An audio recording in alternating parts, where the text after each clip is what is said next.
belong to a very conservative family, a Baloch family, where good daughters never say no to their parents.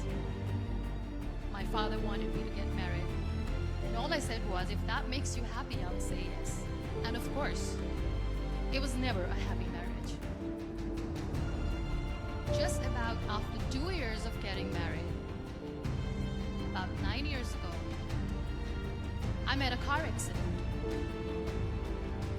Somehow my husband fell asleep. The car fell in the ditch. He managed to jump out, saved himself. I'm happy for him. I stayed inside the car and I sustained a lot of injuries. The list is a bit long. Radius ulna of my right arm were fractured. The wrist was fractured. Shoulder bone and collarbone were fractured. My whole rib cage got fractured. But that injury that changed me and my life completely was the spine injury. Many people came to rescue. They gave me CPR. They dragged me out of the car. And while they were dragging me out, I got the complete transection of my spinal cord. Those 2.5 months in the hospital were dreadful. I was at the verge of despair. One day, doctor came to me and he said, well, I heard that you wanted to be an artist, but you ended up being a housewife. I have a bad news for you. You won't be able to paint again. Next day, doctor came to me and said, your spine injury is so bad, you won't be able to walk again. I took a deep breath and I said, it's all right. Next day, doctor came to me and said, because of your spine injury and the fixation that you have in your back, you won't be able to give birth to a child again. That day, I was devastated.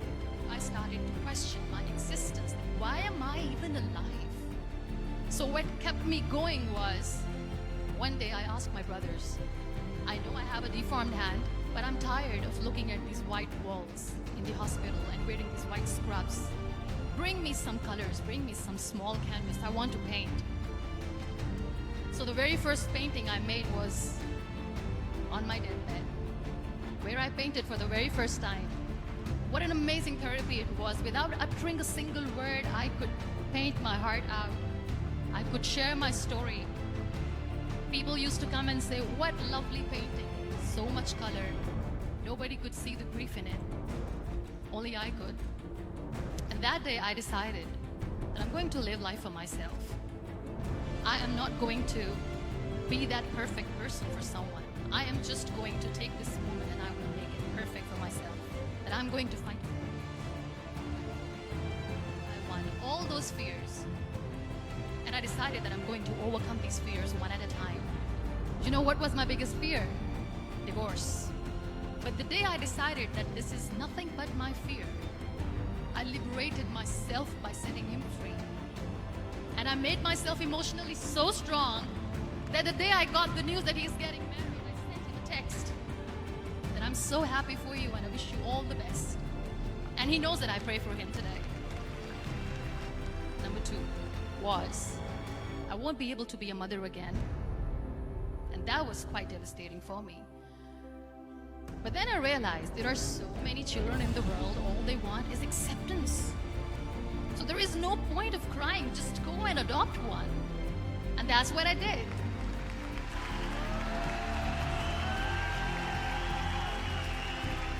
I gave my name in different organizations, different orphanages, and I waited patiently. 2 years later, I got this call from a very small city in Pakistan. I got a call and they said, are you Muniba Mazari? There is a baby boy and would you like to adopt? I could literally feel the labor pain. I said, yes, I am going to adopt him. I am coming to take him home.